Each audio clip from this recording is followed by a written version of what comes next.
गुरुजी, आज के इस अंक में हम बात करने जा रहे हैं कब्ज़।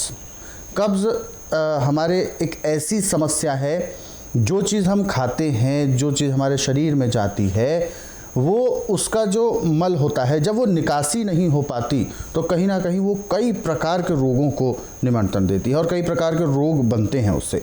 तो सबसे पहले मैं जानना चाहूँगा, जो एक स्वाभाविक प्रक्रिया बनी हुई है, आखिर उसमें रुकावट आती है तो क्यों आती है, उसके क्या लक्षण होते हैं? देखिए, कब्ज होने का एक कारण, इसके अनेक कारण है जी।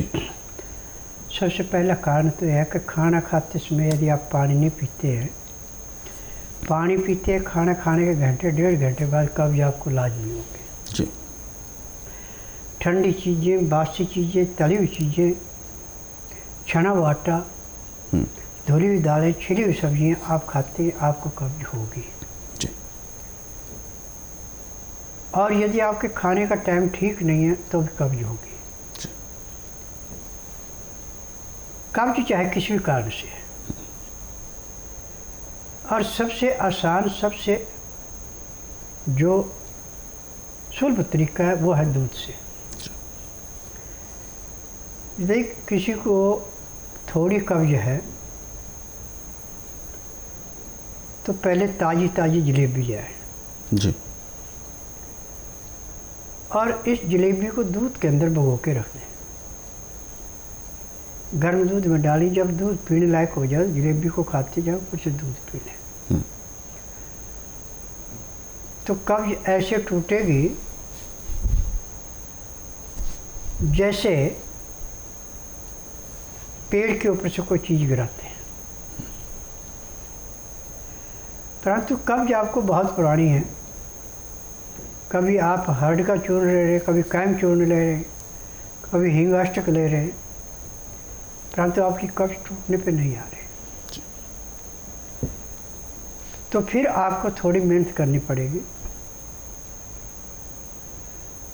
आधा किलो दूध और आधा किलो पानी, इसके अंदर 15 ग्राम आपने सौंठ पीस के डालनी है और 50 ग्राम इसमें गुड़ डालना है। गुड़ भी बिना मसाले का, मसाले वाला दूध डालेंगे तो दूध फट जाएगा। गुड़ हमेशा बिना मसाले वाला। अब इसको धीमी आंच पे इतना उबालना है रात को सोने से पहले कि जो आपने 1 किलो रखा था उसका आपके पास सिर्फ 400 ग्राम बचे, 600 ग्राम सूख जाए।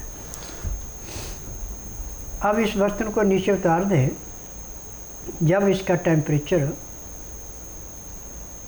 20 से 25 डिग्री के अंदर रह जाए तो इसको सिप सिप करके पीना है। तो इसके पीने के बाद कम से कम आधा घंटा आपने सैर करनी है।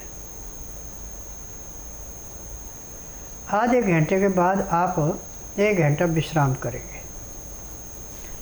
विश्राम में चाहे आप धार्मिक किताबें पढ़ें, चाहे धार्मिक सीरियल देखें, चाहे किसी से बातचीत करें। ठीक रात 9 बजे सो जाए। अब सुबह 4 बजे आपको ऐसे अलार्म लगेगा पेट से जैसे घड़ी पे अलार्म लगा रखा है, और जैसे घनघोर घटा छाने पे बादल गरजते ऐसे पेट में गड़गड़ाहट होना शुरू होगा। और आपने आलस किया तो कपड़े भी खराब हो जाएंगे। तो उस टाइम उठ करके एकदम आपने फ्रेश होने चले जाना। आपका पेट पहले साफ होगा, बाथरूम बाद में आएगा। और इतना अच्छा पेट साफ होगा जैसे एक मजदूर सिर के ऊपर का उठाया हुआ बोझ एकदम फेंक के अपने आप को राहत महसूस करता है, ऐसे राहत महसूस होगी।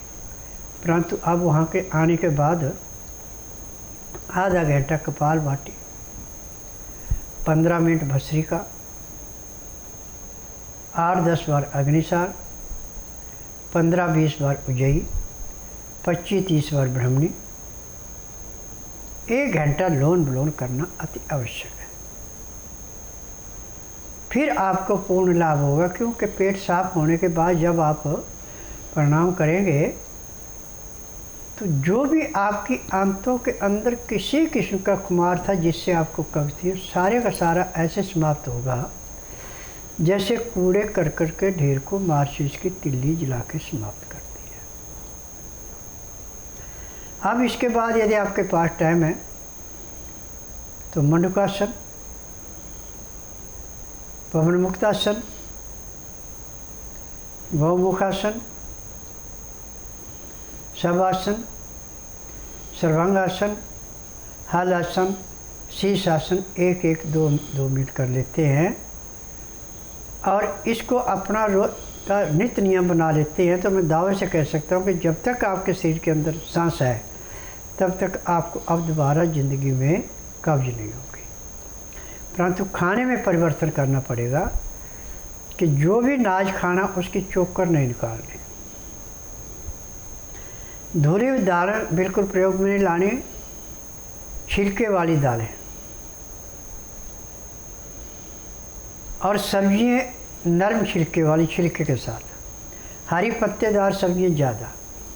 और खाना खाते समय 2 गिलास गर्म पानी लहसुन प्याज अदरक का रस मिला के पीना अति आवश्यक है। उसका नियम है कि गर्म गर्म ताज़ी बनती हुई रोटी 2-4 ग्राम खाने का खाया, ऊपर से 2 घुट पानी पिया, 2-4 ग्राम खाना खाया, 2 घुट पानी पिया। पानी पीने में, खाना खाने में यदि आप 1 घंटा लगा देते हैं तो संसार में कहीं भी आप चले जाएंगे आपको कभी कब्ज नहीं होगी, आपको कोई रोग नहीं होगा। जब तक आपके शरीर के अंदर सांस है तब तक आपको किसी डॉक्टर हकीम के पास जाने की ज़रूरत भी नहीं पड़ेगी। और अपने खाने में छौंक कम से कम लगाएं, जितने में जीरा या हींग भूना जाए सिर्फ इतना ही छौंक लगाना है। यदि आप सब्जी में छौंक ज़्यादा लगाते तो भी आपको कब्जी होगी। हमारी लीवर और आंतें ज़्यादा चिकनाहट स्वीकार नहीं करती, जितनी कम चिकनाहट लेंगे उतने हम सुखी रहेंगे। और गाय का घी तो आप जितना चाहें उतना खा सकते हैं। भैंस का घी आपने एक टाइम में 5 या 6 ग्राम से ज़्यादा नहीं खाना, नहीं तो आपको फिर कब्ज होगी। और गाय के घी का भी तरीका है कि जब आपने खाना खाना है, जो आपकी सब्जी या गरम गरम उसमें 1-2 चम्मच जितना डालना उतना डालें और रोटी को मसल करके चूर करके खाएं, ग्राइयाँ नहीं खाने। और जो पानी पीना, आपने गर्म पानी पीना है लहसुन प्याज अदरक का रस डाल के, तो अंदर जाके वो घी भी ऐसे काम करेगा जैसे मुरझाई हुई फसल को पानी देके उसमें हरियाली छाती है। लीवर तेज़ी से काम करेगा, पैंक्री इंसुलिन बनाएगी, पित्ते में तेजाब नहीं बढ़ेगा, गुर्दे उसको साफ करके खून पेशाब टट्टी जो भी लग करना उसको करेंगे और शरीर को बिल्कुल स्वस्थ रखेंगे।